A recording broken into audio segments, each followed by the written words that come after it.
yang satu seorang anak laki-laki yang bernama Markus, sedangkan yang satunya lagi seorang anak perempuan yang bernama Lisbeth. Keduanya telah tumbuh menjadi pemuda dan pemudi yang tumbuh dewasa dalam segala kemewahan. Karena kedua orang tua mereka terlalu memanjakan mereka, mereka menjadi sangat angkuh dan kurang ajar. Mereka sangat tidak menghormati pelayan-pelayan di rumah mereka. Mereka sering memperlakukan para pelayan itu dengan semena-mena. Suatu sore, Markus terlihat sangat kesal.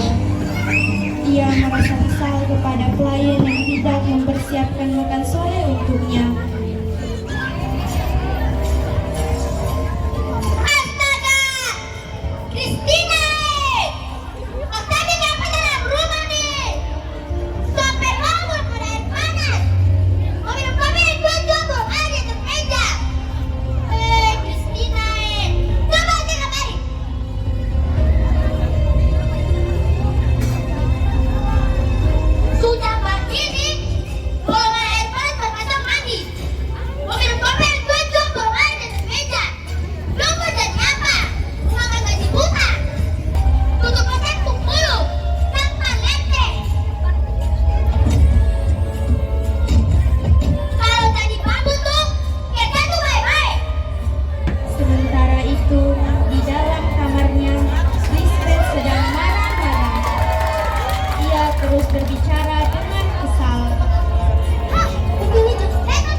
Oleh sebab itu, kekayaan ayah mereka menjadi milik mereka.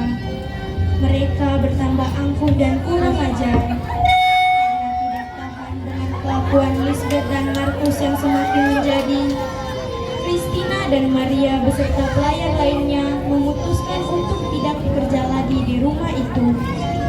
Suatu pagi, kedua pelayan itu mewakili pelayan lainnya untuk mengatakan pengunduran diri mereka.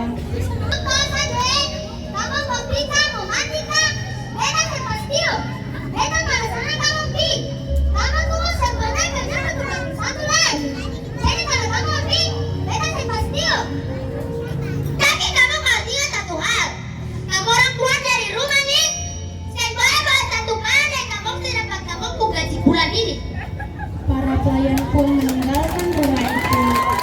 Dan mulai hari itu, ibu mereka lah yang melakukan semua tanggung jawab di dalam rumah.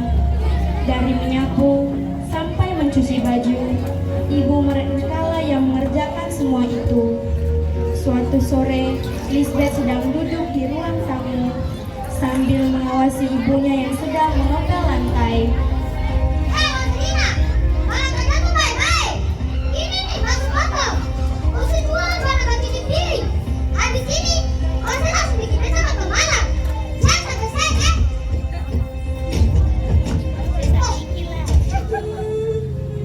Pada malam hari, setelah kedua anaknya tidur, sang ibu berdoa kepada Tuhan.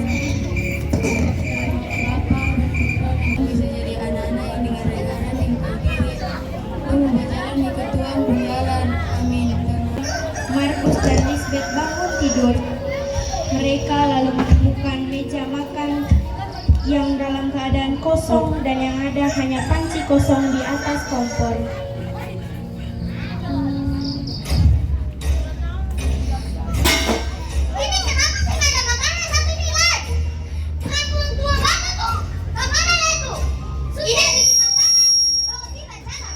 Ini teh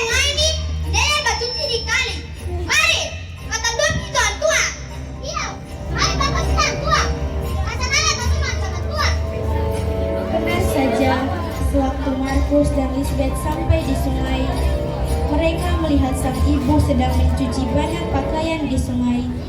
Mereka pun segera menghampiri ibu mereka itu. Tanpa bertanya dahulu, Markus langsung menendang ember berisi pakaian sampai jatuh ke sungai. Lisbeth pun menarik ibunya untuk berdiri dengan kasar.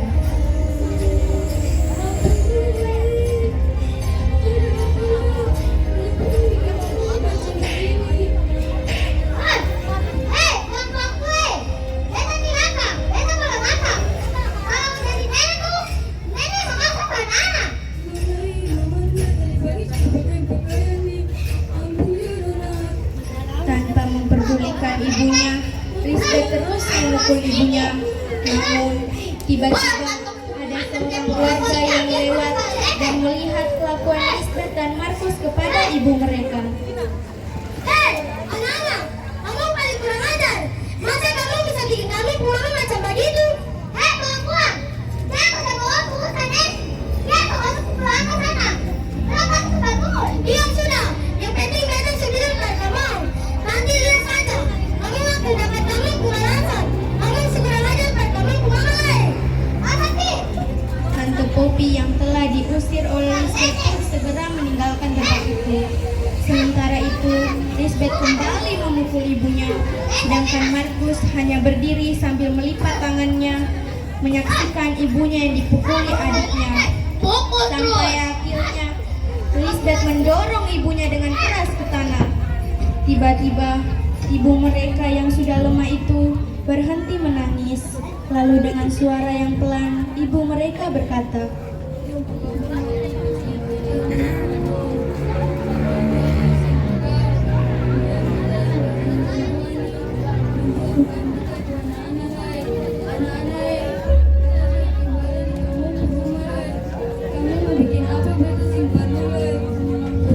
setelah berkata seperti itu kepada Markus dan Lisbeth, sang ibu dengan susah payah pergi meninggalkan mereka berdua menuju sebuah batu yang berada di pinggiran. Berapa lama kemudian muncullah bunga-bunga melati putih yang cantik dan berbau harum di batu tersebut. Beberapa hari kemudian, karena para warga yang tidak tahan dengan tingkah kedua anak itu, para warga pun setuju untuk mengusir mereka berdua dari desa itu. Mereka pun diusir keluar desa. Mereka menyesal telah memperlakukan ibu mereka dengan kurang ajarnya. Mereka lalu pergi menuju batu yang dahulu ibunya masuki. Sesampainya di batu tersebut, mereka berdua duduk di samping batu itu. Sambil menangis, sambil mengelus-elus batu tersebut, mereka pun menyanyi agar batu tersebut mau terbuka dan membiarkan mereka masuk dan menemui ibu mereka.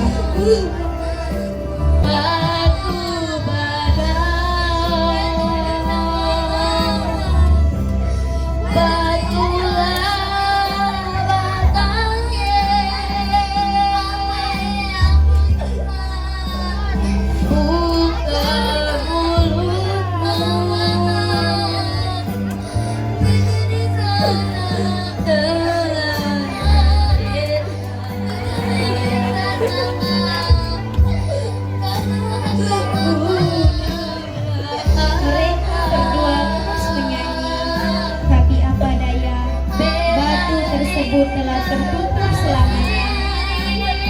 Nasi telah menjadi bubur, nasib telah menjadi takdir. Ibu mereka telah meninggalkan mereka selamanya. Yang tersisa hanyalah penyesalan bagi mereka berdua.